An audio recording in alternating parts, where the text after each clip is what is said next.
देखिए, पहली बात तो ये है कि सरकार जो है,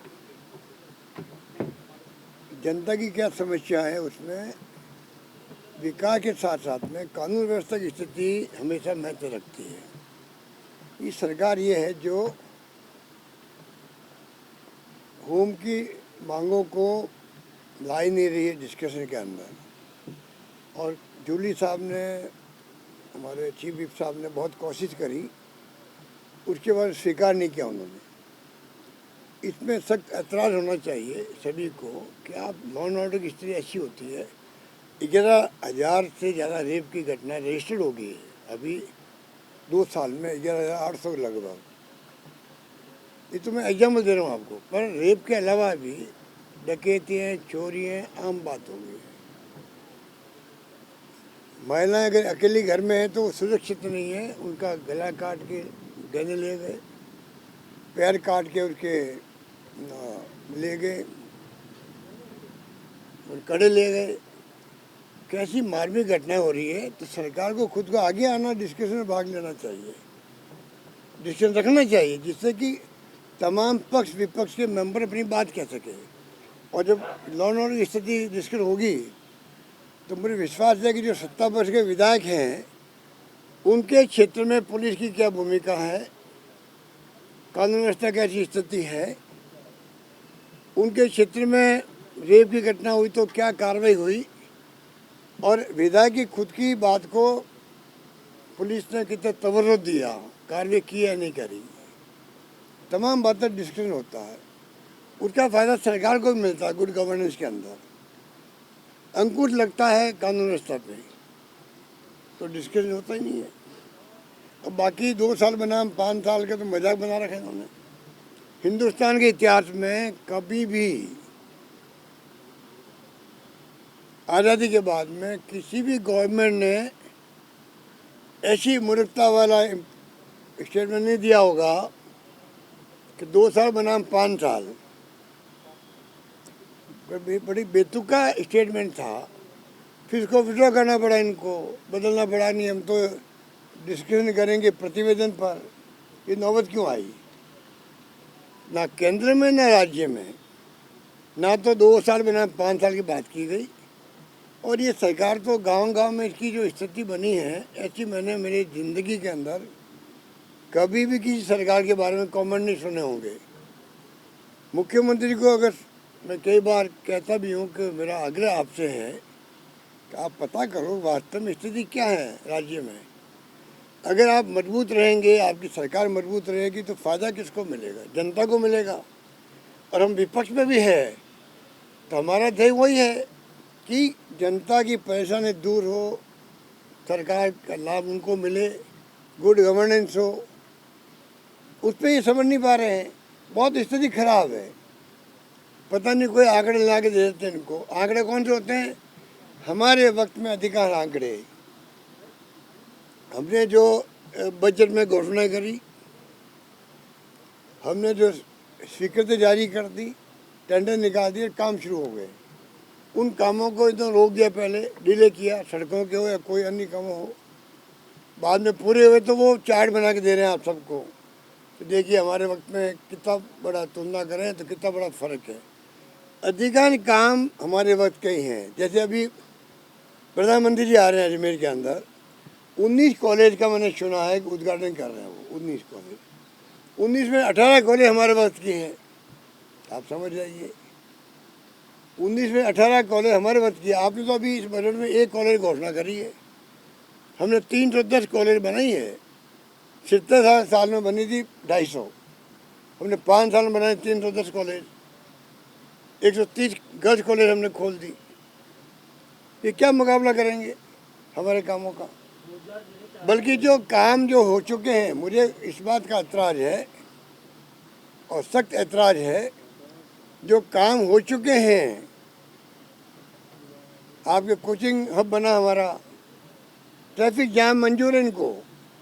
लोग शादियों में नहीं जा पा रहे हैं जयपुर के अंदर, पर कोचिंग हब में शिफ्ट नहीं करेंगे। मिली भगत कर ली इन्होंने कोचिंग मालिकों से, कोई जाना चाहते नहीं वहाँ पर। इतना शानदार हब बनाया हमने, मैंने खुद देखा हो जा करके। शानदार माहौल में बच्चे वहाँ पे कोचिंग लेते, वो ऐसे ही पढ़ा हुआ है। ये कितने उदाहरण हैं इनको आपको। जोधपुर में हमने इंस्टीट्यूट बनाई स्पोर्ट्स की, बन चुकी है, ना कोच लगाएंगे ना कोई गतिविधि शुरू करेंगे वहाँ पे, वो ऐसे कागजों में पड़ी हुई है, बनी पड़ी है। सुबह पब्लिक लाइब्रेरी बहुत बड़ी है वहाँ पर, वो पड़ी है। तो ये जयपुर में कई काम ऐसे हैं जो हमारी Mahatma Gandhi institute of governance and social science, इतना शानदार प्रोजेक्ट हमारा था, वो टाटा इंस्टीट्यूट की तरह था, जो पूना में बॉम्बे में उनका है, उनके पैटर्न में हमने बनाया, इसको चालू कर दिया हमने वहाँ। पहले जब गांधी म्यूजियम के पास चलता था, चालू भी कर दिया, डायरेक्ट लगा दिया हमने। अब बिल्डिंग बन गई है वहाँ, बोर्ड लगा दिया, बड़ी कृपा करी है कि महात्मा गांधी का नाम हटाया नहीं है, कम से कम वो तो लिखा हुआ है। तो बड़ा इनको समझ में नहीं आती है कि फ़ायदा किसी को मिलेगा, यहाँ के छात्रों को मिलेगा, नौजवानों को मिलेगा। तो ये तमाम मैंने लिस्ट बनाई है, बहुत लंबी चौड़ी लिस्ट है। काम अधूरे पड़े हैं या पूरे हो गए तो चालू नहीं कर पा रहे हैं, इतनी लंबी लिस्ट इनकी है। अब आप बता लीजिए खुद ही, आप खुद देख लीजिए, ऐसी जो खबरें आती हैं तो लगता है कि देश की दिशा में जा रहा है। हमें चिंता लगी हुई देश की, हम सबको होना चाहिए चिंतित। देश में डेमोक्रेसी कमज़ोर हो रही है, ख़त्म हो रही है।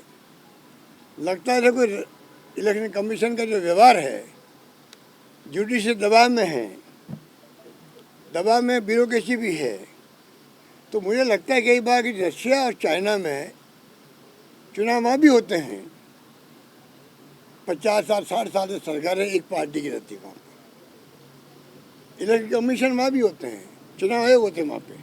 वो स्थितियाँ बन रही है। चाहे SIR की बात करें हम लोग, बिना इन्वॉल्वमेंट विपक्ष को आपने कर दी, करना ही था, सबको पूछ लेता अच्छा रहता। ये कमी नहीं आती, सुप्रीम कोर्ट में केस चल रहा है 1 साल से, वो नहीं स्थिति बनती।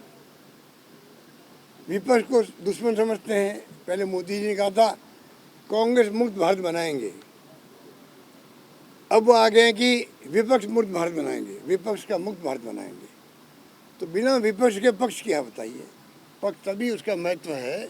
तो विपक्ष हो, आपकी आलोचना करे, हम प्रतिद्वंदी हो सकते हैं, दुश्मन नहीं है आपके, उनको मानना चाहिए, बात को, सत्ता पक्ष को मानना चाहिए।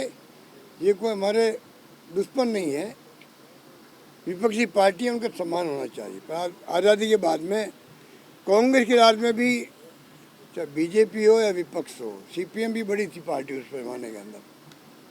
12-12 दिन तक हाउस नहीं चला, मैं खुद हाउस में अंदर था, 12-12 दिन नहीं चला। कभी किसी को हमने निष्कासित नहीं किया, MP को।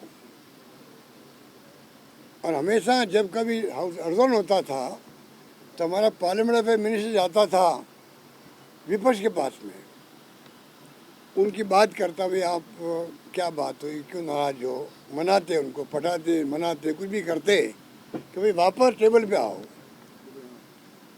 लोकसभा अध्यक्ष के कमरे में बैठ करके डिस्कशन होता आपस के अंदर, और वापस हाउस प्रारंभ होता। अब कोई जाता है कि मिस्टर रिजिजू जी जो है, वो तो नेता प्रतिपक्ष कहता है ये तो राष्ट्र के लिए खतरा है, जो ये भाषा काम ले रहे हों, इसलिए हौसला बढ़ा कि लड़के का कि मैं गोली मार दूँ राहुल गांधी को। हौसला क्यों बढ़ा? गांधी जी की हत्या हुई थी, उसके पहले माहौल ऐसे बनाया गया आज़ादी के वक्त में, देश के टुकड़े हो रहे हैं, पाकिस्तान हिंदुस्तान बन रहा है, और महात्मा गांधी की हिंसा हो गई उनके ऊपर, शहीद हो गए वो। हिम्मत क्यों हुई उस वक्त में? ये माहौल बन गया था। और राहुल गांधी को आप किस प्रकार से बिहेव करा रहे हो? देश के दुश्मन हैं, देश के लिए खतरा है, नेता प्रतिपक्ष। अरे उनके खानदान ने जो सेक्रीफाइस किया है, पंडित नेहरू का जो आधार ढांचा खड़ा किया देश का, उसी पर हम आज खड़े हैं, देश पूरा खड़ा है। इंदिरा गांधी शहीद हो गई, राजीव गांधी शहीद हो गए, पर खालिस्तान नहीं बनने दिया उन्होंने। कितनी बड़ी बड़ी समस्या आई थी राजीव गांधी के सामने, बोडोलैंड भी अलग आई थी, नॉर्थ ईस्ट की कई समस्याएं थी, नागालैंड की अलग थी, सबको हल किया। सरकार सेक्रीफाइस किया हमारे आसाम के अंदर, कांग्रेस सरकार थी, उसका इस्तीफा हुआ कि शांति स्थापित होनी चाहिए। वो होता है डेमोक्रेसी। अब तो बहुत स्थिति चिंताजनक है, हम तो कुछ चिंतित हैं। राजस्थान की अच्छी परंपरा रही है, यहाँ भी पक्ष विपक्ष के बीच में सौहार्दपूर्ण माहौल होना चाहिए। हम अपनी बात कहें, वो अपनी बात कहें, और राजस्थान में जो आम जनता की समस्या है, विकास है, उस पर मैं समझता हूँ सबका ध्यान होना चाहिए। धन्यवाद। अब ओम बिरला जी हमारे राजस्थान के हैं, 2 बार स्पीकर बनना बड़ी बात है, पर जो हाउस संचालन का उनका जो तरीका है पूरा देश दुनिया देख रही है, क्योंकि वो जब बैठते हैं लाइव होता है आजकल, तो क्या बोलते हैं लोग, जनता खुद जजमेंट कर लेती है। आप किताबें लेके बंडल लेके आ रहे हैं, कोट कर रहे हैं पंडित नेहरू, इंदिरा गांधी, राजीव गांधी के ऊपर, सोनिया गांधी के ऊपर, वो मंजूर है स्पीकर को। और राहुल गांधी को किताब दिखाए देश हित के अंदर, तो भाई सेना अध्यक्ष ने क्या कहा मैं बताना चाहता हूँ, उस पर उनका एतराज है कि नहीं आप किताब नहीं पढ़ सकते। तो भाई वो किताब लेके आया था वो MP, क्या नाम उसका, निशिकांत दुबे, बताइए। तो लगता है जैसे ऊपर के गाइडेंस से सब कुछ हो रहा वहाँ पर, दुर्भाग्यपूर्ण।